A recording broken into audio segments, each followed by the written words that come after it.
All right, you guys, OFD checking in here tonight. We're finally going to take a real hardcore look, or at least kind of a full review look at the Seiko Alpinist.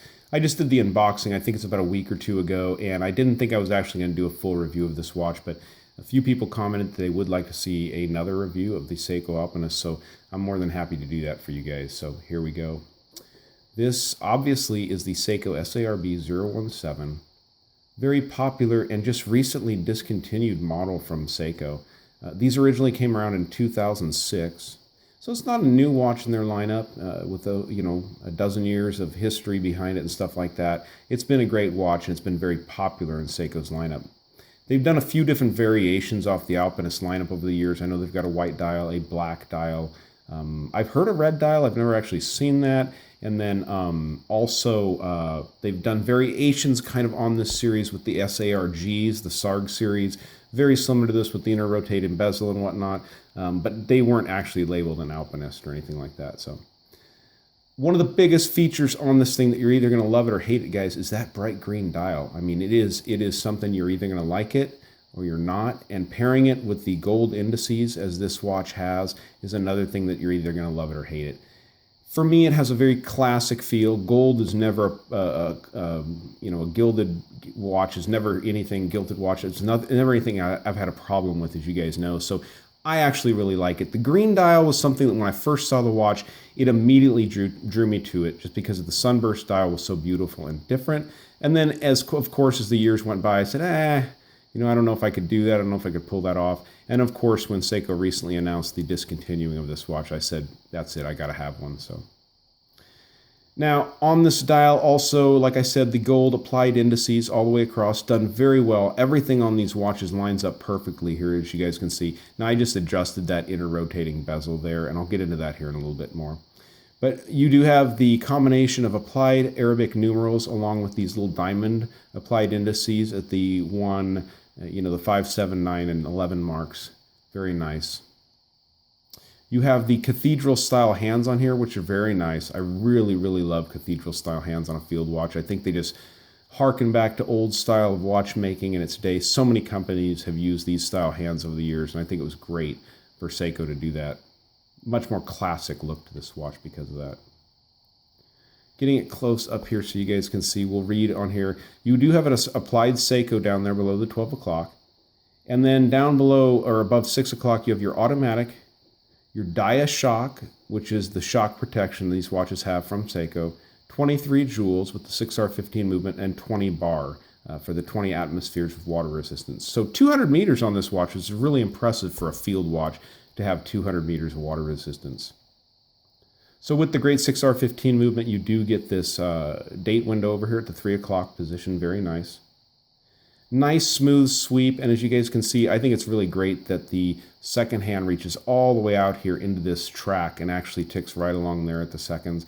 And also you guys can see the tip of the minute hand reaches out here to the line just outside the minute track. So very nicely done. Nice touch. So you guys, with this spinning internal compass ring here. Now, this isn't really a compass. I mean, we call it a compass ring, but because it has the compass marks on it. But what this watch is designed as an orienteering watch or an adventure watch and stuff like that.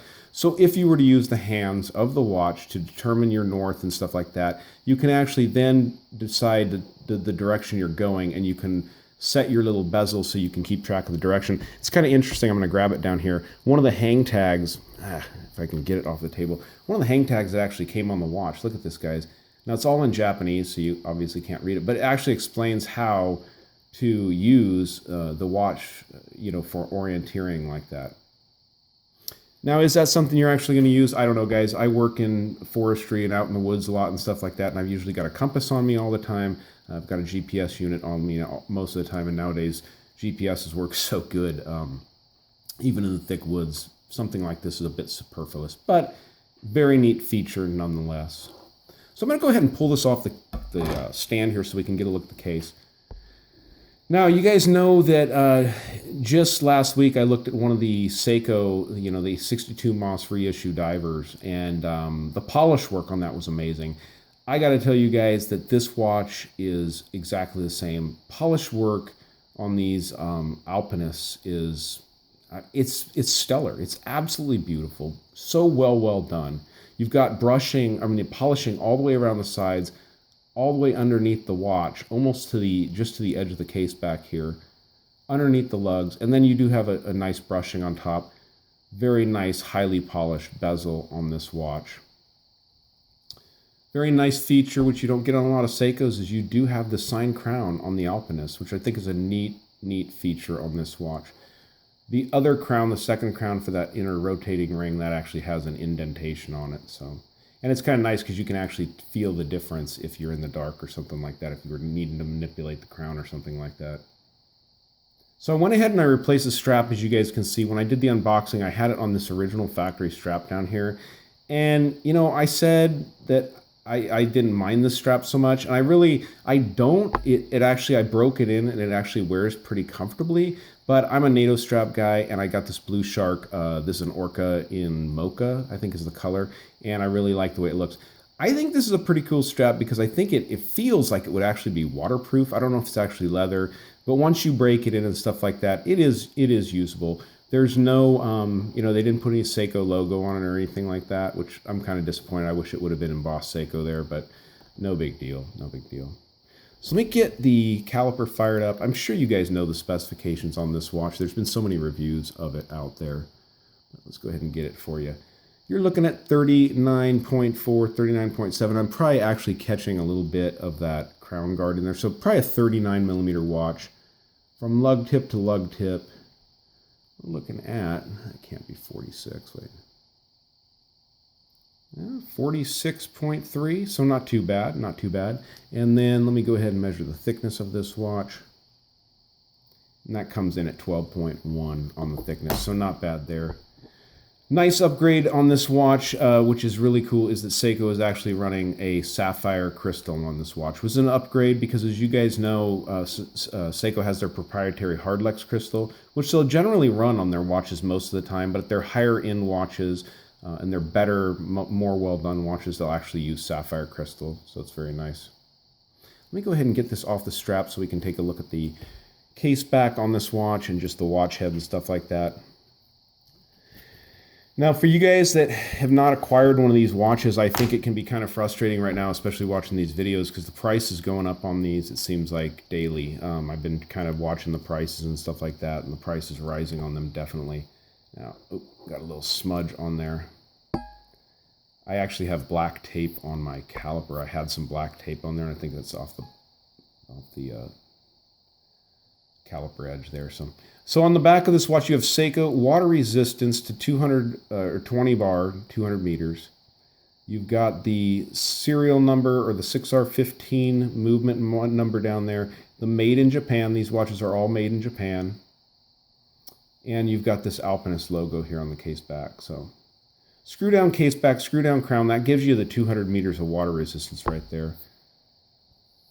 So very, very cool watch from Seiko, guys. I mean, I think it's just, if you haven't been able to get one of these yet, they're still in that price range that I think they're very affordable, and I think you're still getting a lot of watch for their money. They're getting closer to be around $500 now from what I can see. I paid just under $4 for this. I got lucky. I kind of jumped on it when all the hype started and got lucky with it, but yeah, so if you guys can find one of these, I'd say definitely find one. If you're an avid Seiko collector, I think it's something that belongs in the collection.